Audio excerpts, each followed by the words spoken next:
नमस्कार, आप देख रहे हैं न्यूज 18। मैं हूं आपके साथ मेनका चौधरी और वक्त खबर दमदार का। सबसे पहले खबर आगरा से, जहां पर 12वीं के पेपर लीक का मामला, जिस मामले में कॉलेज पर एक्शन हुआ है। अतर सिंह इंटर कॉलेज की मान्यता रद्द कर दी गई। यूपी बोर्ड की बैठक में यह फैसला लिया गया। 29 फरवरी को इंटरमीडिएट जीव विज्ञान और गणित का प्रश्न पत्र व्हाट्सएप पर लीक हुआ था, जिसके बाद ये फैसला लिया गया और इस तरह से कॉलेज की मान्यता ही रद्द कर दी गई है। तो आगरा में 12वीं के एग्जाम्स चल रहे थे, इसी बीच पेपर लीक हुआ, जिसके बाद अतर सिंह इंटर कॉलेज की मान्यता रद्द कर दी गई।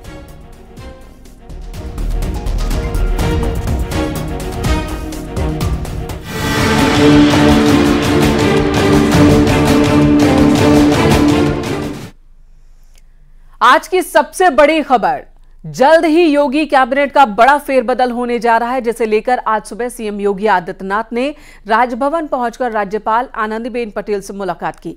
खबर है कि अगले 1 या 2 दिन में मंत्रिमंडल विस्तार हो सकता है। 4 संभावित नए मंत्रियों के नाम सामने आए हैं। सुहेल देव भारतीय समाज पार्टी के अध्यक्ष ओपी राजभर, उन्हें कैबिनेट मंत्री बनाया जा सकता है। इसके अलावा दारा सिंह चौहान और आरएलडी के कोटे से राजपाल बालियान को भी मंत्री बनाया जा सकता है। वहीं रामपुर में आजम खां का किला ढहाने वाले आकाश सक्सेना को भी मंत्रिमंडल में शामिल किया जा सकता है। तो ये खबरें हैं, ये नाम है जिन पर चर्चा चल रही है। कैबिनेट विस्तार की बात इससे पहले भी कई बार उठी थी। ओपी राजभर कई बार खुद कह चुके हैं कि वो यूपी कैबिनेट का हिस्सा होंगे और उनके यूपी कैबिनेट में शामिल होने के बाद ही यहां तक का दावा उन्होंने कर दिया कि उसके बाद ही चुनाव की तारीखों का ऐलान होगा। और इसी बीच एक बार फिर कैबिनेट विस्तार की चर्चा शुरू हो गई है। आज सीएम योगी आदित्यनाथ ने राज्यपाल से मुलाकात की उनके आवास पर जाकर, और जो 4 नाम हैं जिन पर जिक्र चल रहा है, जिनकी बात चल रही है कि वो यूपी कैबिनेट का हिस्सा बन सकते हैं, वो चेहरे इस वक्त आपके सामने टीवी स्क्रीन पर। आकाश सक्सेना जो रामपुर में आजम खां का किला ढहाने वाले, वहीं ओपी राजभर जो एसबीएसपी के अध्यक्ष हैं और लगातार वो खुद ही कह रहे हैं, दावे कर रहे हैं कि वो कैबिनेट का हिस्सा होंगे। इंतजार है कि अब ऐलान कब होगा।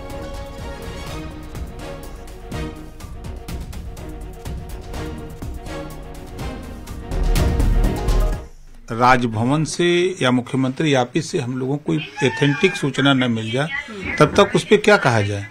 मुख्यमंत्री तो राजभवन कई बार जा चुके हैं, भाई वो मुख्यमंत्री हैं, वो राज्यपाल हैं, तो दोनों लोगों का अपना आपसी संबंध है। बहुत से काम है, जैसे पिछली बार भी खबर चली, 2 बार मैं देखा कि मुख्यमंत्री राजभवन पहुंचे हैं, अब मिल चुके हैं, फोटो भी वायरल हुआ। क्या हुआ ऐसा? मंत्री पद मिलेगा, ये तो सूत्रों के हवाले से नहीं है ना, ये तो नहीं, वो तो सूत्रों के हवाले से देखिए, वो तो तय है। जब विस्तार होगा तब वो, हमने देखा है कि चाहे लोकसभा के चुनाव हो चाहे विधानसभा के, जब दिल्ली विस्तार हुआ है चुनाव के समय, तो लखनऊ विस्तार हुआ है, तो वो विस्तार होगा तो होगा।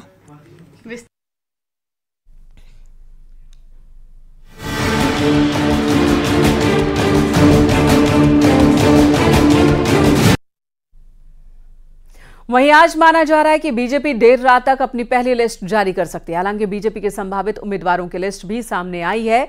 बीजेपी उम्मीदवारों की लिस्ट फाइनल हो चुकी है। सूत्रों से यह खबर मिल रही है, वाराणसी से पीएम मोदी उम्मीदवार होंगे, ये नाम तय है। लखनऊ से राजनाथ सिंह, मुजफ्फरनगर से संजीव बालियान, वहीं मथुरा से हेमा मालिनी और श्रीकांत शर्मा, दोनों के ही नाम चल रहे हैं। हेमा मालिनी को एक बार फिर से टिकट दिया जा सकता है, या फिर श्रीकांत शर्मा जो कि यूपी कैबिनेट मंत्री पहले सेशन के दौरान रहे थे, सीएम योगी आदित्यनाथ के पहले कार्यकाल के दौरान, उनकी नजर भी मथुरा सीट पर है। मथुरा से ही आते हैं अजय भट्ट नैनीताल से, ये नाम भी फाइनल हो चुका है। अजय टमटा अल्मोड़ा से, इस नाम पर भी मुहर लग गई है, ये सूत्रों के हवाले से खबर आ रही है। वहीं त्रिवेंद्र सिंह रावत का नाम भी टिहरी है। सूत्रों के हवाले से ये बड़ी खबर है। वीवीआईपी नामों को लेकर फैसला हुआ है, खासकर यूपी उत्तराखंड की अगर हम बात कर ले, ये वो नाम है जो लगभग तय हो गए हैं। नरेंद्र सिंह मोदी इस लिस्ट में पहला नाम, वाराणसी से प्रधानमंत्री नरेंद्र मोदी का ही होगा। लोकसभा उम्मीदवार एक बार फिर से 2014, फिर 2019, 2024 के रण में भी पीएम मोदी वाराणसी से ही चुनाव मैदान में होंगे। लिस्ट में पहला नाम उन्हीं का होगा। दूसरे नंबर पर राजनाथ सिंह का नाम होगा।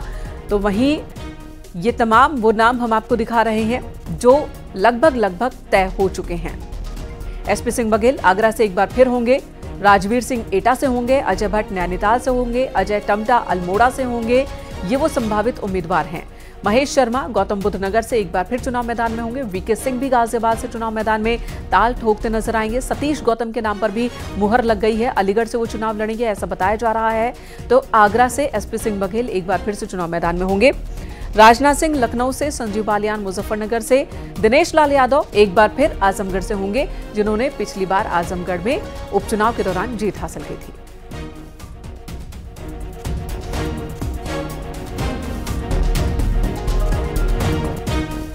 लोकसभा चुनाव को लेकर बीजेपी यूपी में गठबंधन के घटक दलों में सीट फाइनल करने की कोशिश में जुटी है। सूत्रों के मुताबिक बीजेपी 74 सीटों पर खुद चुनाव लड़ेगी, सहयोगी के लिए 6 सीट छोड़ने वाली है। सूत्रों की माने तो 74 पर बीजेपी उम्मीदवार, 1 सीट पर निषाद पार्टी का उम्मीदवार चुनाव मैदान में होगा। वहीं अपना दल एस और आरएलडी को 2-2 सीट दिए जाएंगे, जबकि एसबी-एसपी को 1 सीट दी जाएगी। सीटों को लेकर फॉर्मूला बीजेपी का सहयोगी दलों के साथ यही सामने आया है। भारतीय जनता पार्टी अब पूरी तरह चुनावी मोड में आ चुकी है। कल उसने केंद्रीय चुनाव समिति की बैठक की, जिसमें उत्तर प्रदेश समेत 21 राज्यों को लेकर चुनावी मंथन किया गया। और साथ ही अगर उत्तर प्रदेश की बात करें तो यहां पर भारतीय जनता पार्टी 75 सीटों पर चुनाव लड़ेगी। इसमें भी 1 सीट पर निषाद पार्टी का उम्मीदवार होगा। वहीं 5 सीटें सहयोगी दलों के लिए होगी, जिसमें कि 2 सीटें अपना दल, 2 सीटें रालोद और 1 सीट पर सुभाषपा का कैंडिडेट लड़ेगा। वहीं 48 घंटे बेहद अहम है, क्योंकि भारतीय जनता पार्टी की पहली लिस्ट आज या कल आ सकती है, जो कि 125 कैंडिडेट्स की होगी, जिसमें उत्तर प्रदेश की भी 20 से 25 सीटें होंगी। और बीजेपी केंद्रीय नेतृत्व ने एक समिति का गठन किया है। यूपी के लिए चुनाव संचालन समिति का गठन हो चुका है। यूपी के संयोजक बनाए गए हैं मंत्री स्वतंत्र देव सिंह, सह संयोजक बनाए गए हैं पीडब्ल्यूडी मंत्री जितिन प्रसाद, सह संयोजक में मोहित बेनीवाल, कांता करदम, धर्मेंद्र सिंह का नाम भी है। बीजेपी के केंद्रीय नेतृत्व ने 5 सदस्यीय चुनाव संचालन समिति का गठन किया है।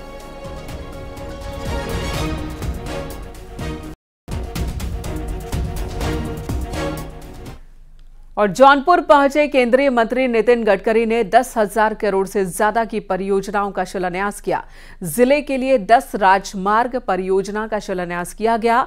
शहर के बीआरपी कॉलेज मैदान में जनसभा को संबोधित करते हुए उन्होंने कहा कि 2024 के आखिर तक उत्तर प्रदेश की राष्ट्रीय महामार्ग की सड़कें अमेरिका के बराबर होंगी। प्रदेश के विकास को आपने पूरे देश को बड़े गौरव के साथ आपसे कहते हुए इस बात का अभिमान है कि 2024 में 13,000 किलोमीटर का हाईवे आज उत्तर प्रदेश में निर्माण हुआ है।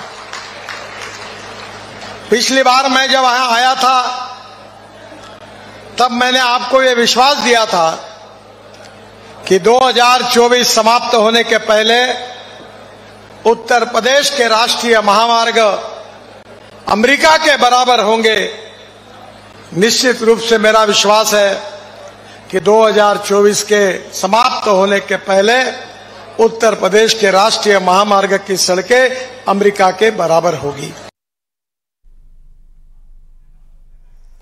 और वाराणसी से इस वक्त की बड़ी खबर, काशी विश्वनाथ मंदिर के 2 किलोमीटर रेंज को लेकर फैसला लिया गया है कि इस 2 किलोमीटर की रेंज में कोई भी मीट की दुकान नहीं चलेंगी। मीट की दुकानों को बंद कराया गया। बेनिया इलाके में 26 मीट की दुकानें बंद की गई हैं। नोटिस के बावजूद ये दुकानें चल रही थी, जिसके बाद अब एक्शन लिया गया है। तो काशी विश्वनाथ मंदिर के 2 किलोमीटर के दायरे में कहीं पर भी मीट की दुकान नहीं चलेंगी। इसे लेकर फैसला लिया गया था पहले ही, अब इस फैसले को इम्प्लीमेंट भी करवाया जा रहा है। 26 दुकानें मीट की जिन्हें नोटिस दिया गया था बंद करने के लिए, बावजूद उसके चल रही थी, जिसके बाद अब इन्हें बंद कराने का काम शुरू कर दिया गया है। उपेंद्र हमारे सहयोगी फोन लाइन पर मौजूद है। उपेंद्र, ये फैसला कब लिया गया, अब इसे किस तरह से इम्प्लीमेंट करवाया जाएगा, क्योंकि 1-2 नहीं बल्कि 26 दुकानें हैं? बिल्कुल, देखिए ये पहली कड़ी में 26 दुकानें की गई हैं। ये नगर निगम की बोर्ड की जो बैठक हुई थी उसमें फैसला लिया गया था। उसके बाद ये आदेश दिया गया था कि जो काशी विश्वनाथ मंदिर के 2 किलोमीटर की परिधि में किसी भी तरीके से मांस की दुकानें नहीं रहेंगी। इसलिए नोटिस जारी किए गए। हफ्ते भर पहले 26 दुकानों को नोटिस जारी किए गए थे, जिन्होंने नोटिस के बावजूद ये दुकानें बंद नहीं की मांस की। उसके बाद आज उनको सभी दुकानों पर नोटिस चस्पा करके उनको बंद कराया गया है। और साथ ही उपेंद्र, क्या ये रजिस्टर्ड दुकानें हैं और अगर यहाँ ये बंद करते हैं तो विकल्प क्या होगा इनके लिए? देखिए, ये विकल्प के लिए तो अभी कुछ बात नहीं हुई है, लेकिन बस प्रशासन ने कहा है कि आप उसकी जगह कोई और दुकान खोल सकते हैं, मास्क की जगह कोई और दुकान खोल सकते हैं। तो मास्क की बिक्री पर रोक लगाई है, तो ऐसे में किसी और विकल्प देने की कोई बात ही नहीं होती, क्योंकि जब भी किसी धार्मिक स्थल में आसपास कोई रेडियस पर दुकानें मास्क की उपेंद्र, तो लोगों की आस्था को देखते हुए ये फैसला लिया गया है नगर निगम की ओर से और अब इसको एग्जीक्यूट कराने की भी शुरुआत हो चुकी है। धन्यवाद आपका पूरी जानकारी देने के लिए।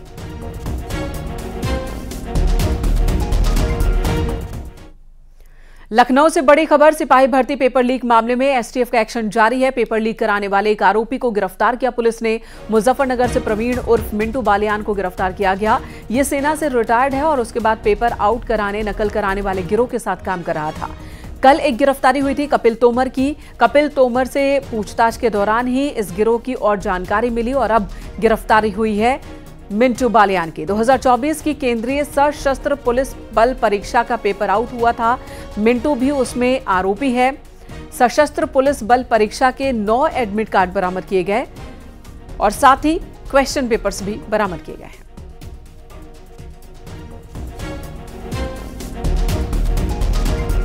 महाराजगंज के मिश्रौलिया गांव में एक युवक पर धारदार हथियार से जानलेवा हमला हुआ। इलाज के दौरान अस्पताल में युवक की मौत हो गई। परिजनों ने शव को कब्जे में लेकर खूब हंगामा किया है। परिजनों ने 6 आरोपियों के खिलाफ शिकायत की है पुलिस से।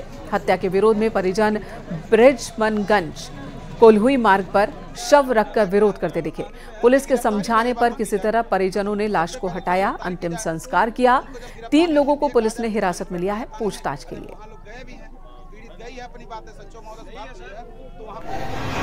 कल दिनांक 29 फरवरी को थाना ब्रिजमनगंज स्थित ग्राम मिश्रौलिया में 2 व्यक्तियों में आपस में किसी बात को लेकर झड़प हो गई थी, जिसमें एक व्यक्ति द्वारा दूसरे व्यक्ति के ऊपर धारदार हथियार से हमला करके उसे घायल कर दिया गया था।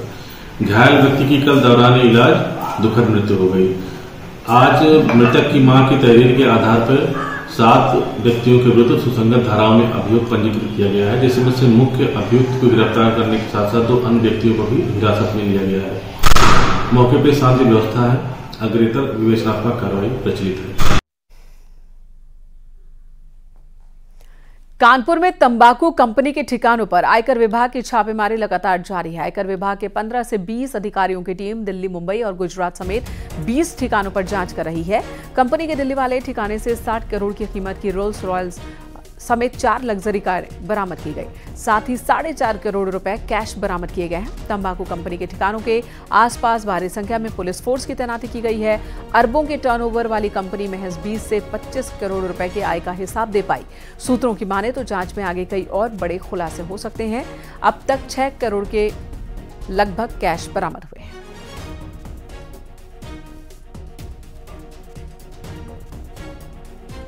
बागपत में पुलिस को बड़ी सफलता मिली है। पुलिस ने एनकाउंटर के दौरान 2 शातिर लुटेरों को गिरफ्तार किया। दोनों गिरफ्तार बदमाश लुटेरे गैंग से हैं। लुटेरों के कब्जे से लूटी गई ट्रैक्टर ट्रॉली, तमंचा, कारतूस और वारदात में इस्तेमाल बाइक बरामद की गई। आपको बता दें, दोनों आरोपी किसान से ट्रैक्टर लेकर फरार हो गए थे।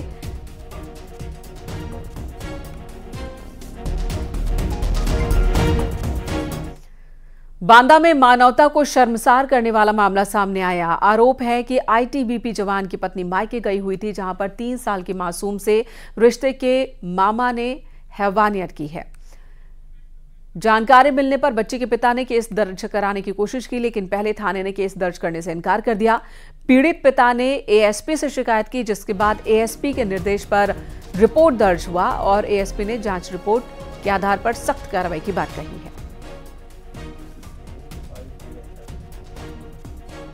शाहजहांपुर पुलिस ने 4 टप्पेबाजों को गिरफ्तार किया, जिनके पास से गहने सफाई करने वाले 4 बैग पाउडर मिले हैं। उपकरण भी बरामद हुए। बिहार के रहने वाले हैं ये सभी टप्पेबाज, जो कि गहनों की सफाई के नाम पर ग्राहकों को बेवकूफ बनाते थे। उनका गहना, उनके जेवर लेकर भाग जाया करते थे। फिलहाल पुलिस ने आरोपियों को गिरफ्तार कर जेल भेजा है।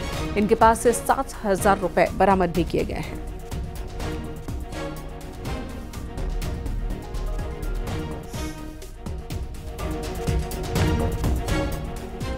उधर आगरा में एएनटीएफ की टीम ने बड़ी कार्रवाई की है। लगभग 2 क्विंटल 20 किलो गांजा एएनटीएफ की टीम ने पकड़ा। एंटी नारकोटिक्स फोर्स को जानकारी मिली थी कि सिंडिकेट बनाकर गांजे की तस्करी हो रही है, जिसके बाद टीम ने आगरा लखनऊ एक्सप्रेसवे के 0 पॉइंट पर चेकिंग की। ट्रक के अंदर से भारी मात्रा में गांजा बरामद किया और इसकी अनुमानित कीमत 2 करोड़ 10 लाख रुपए बताई जा रही है। इस दौरान पुलिस ने 2 आरोपियों को गिरफ्तार भी किया है। और बमरौली कटारा पर लखनऊ एक्सप्रेसवे के बॉर्डर पे जो 0 पॉइंट है वहाँ पर उन्होंने उसको इंटरसेप्ट करके उसको रोका। तलाशी के दौरान करीब 2 कुंटल गांजा बरामद हुआ उस ट्रक में से, जो उन्होंने कार्टन्स के बीच में छुपा रखा था। इस पूरे ऑपरेशन में ये 2 कुंटल गांजा, जिसकी कीमत बाजार में लगभग 2 करोड़ 10 लाख है, ये बरामद हुआ है। और 2 अभियुक्त जो ट्रक ले जा रहे थे, दोनों बरामद हुए, दोनों गिरफ्तार हुए हैं। हाथरस के कस्बा सासनी में एक महिला ने एक युवक की सरेआम बीच सड़क पर धुनाई कर दी। इससे वहां हंगामा खड़ा हो गया। मारपीट का वीडियो सोशल मीडिया पर वायरल हो रहा है। रुपयों के लेन देन का ये मामला है। महिला का कहना है कि इस युवक को उसने कुछ रुपए उधार दिए थे, लेकिन मांगने पर भी वो लौटा नहीं रहा है। दोनों पक्षों के बीच थाने में समझौता कराने की बात हुई। इसी बीच पुलिस ने युवक को शांति भंग के आरोप में गिरफ्तार किया है।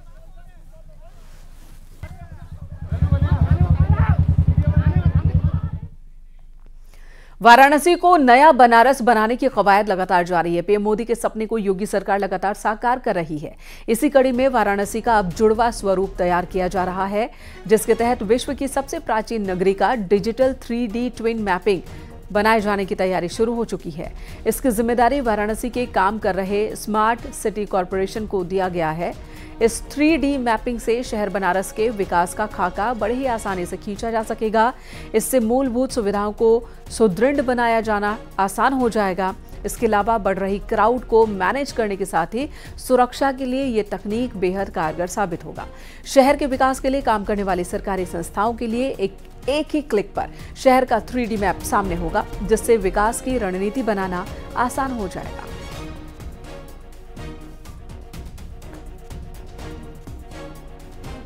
थ्री डायमेंशनल मैप होता है ज्योग्राफिकल इंफॉर्मेशन सिस्टम का, जिसके तहत जो भी एक वार्ड बाउंड्री हम सेलेक्ट करते हैं के साथ एक हॉलिस्टिक शहर का सर्वे होता है। उस सर्वे में न सिर्फ वहाँ का सिटी लेवल होता है, बल्कि वार्ड बाउंड्रीज, उसके साथ साथ फ्लड लेवल, फ्लड हाइट, घाटों की जो कौन सी बाउंड्री है, इसके अलावा जो रियल टाइम आपके अपडेट्स हैं वो रहते हैं। जो हमारी इमारतें हैं, जो भी इंफ्रास्ट्रक्चर शहर में बने हैं, जो भी रोड नेटवर्क है, ब्रिजेस हैं, फ्लाईओवर्स हैं, आरओबीज हैं। और अगली खबर हरदोई से, जहां पर गैरसिंहपुर में घरेलू गैस सिलेंडर धमाके के साथ पूरा घर ही क्षतिग्रस्त हो गया। सिलेंडर ब्लास्ट की आवाज करीब 2 किलोमीटर दूर तक सुनाई पड़ी। गनीमत रही कि कोई बड़ा हादसा नहीं हुआ, घर में कोई मौजूद नहीं था।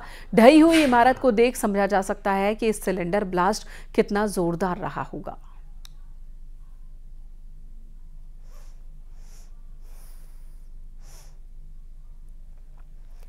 इधर आगरा में एक मुस्लिम कलाकार ने कबाड़ से भगवान प्रभु श्री राम के मंदिर का मॉडल तैयार किया। इस मुस्लिम कलाकार का नाम फिरोज खान है। आगरा नगर निगम के सहयोग से फिरोज खान ने 40 फीट लंबा और 30 फीट ऊंचा भगवान प्रभु श्री राम के मंदिर का मॉडल तैयार किया। अयोध्या में हाल ही में बनकर तैयार राम मंदिर का ये मॉडल है। ये मॉडल पूरी तरीके से कबाड़ के सामान से ही बनाया गया है। जल्द ये मॉडल बनकर तैयार होगा और शहर की खूबसूरती में 4 चांद लगाएगा।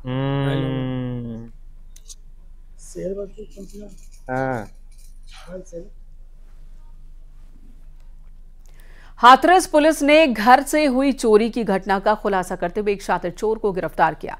चोर के कब्जे से चोरी के 1,52,000 रुपए, कैश और हथियार, कारतूस समेत बरामद हुए। हथियार हाथरस पुलिस और एसओजी सर्विलांस टीम ने संयुक्त कार्रवाई की है।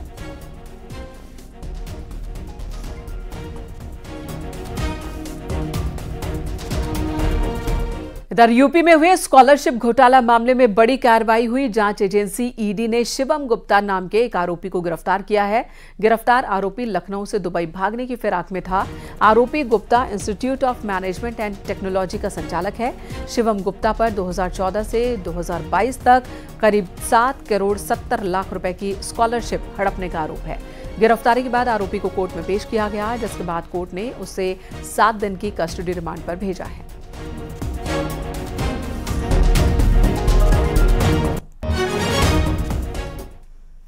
महोबा में जल निकासी के लिए बनाए जा रहे करोड़ों रुपए के नालों में मानकों को दरकिनार कर धांधली करने का आरोप लगा है। 1 करोड़ 79 लाख की लागत से निर्माणाधीन नालों में घटिया सामग्री का इस्तेमाल किया जा रहा है, तो वहीं नगर पालिका परिषद के चेयरमैन नालों के बेहतर निर्माण को लेकर बारिश के पानी की समस्या से नागरिकों को निजात दिलाने की बात कह रहे हैं।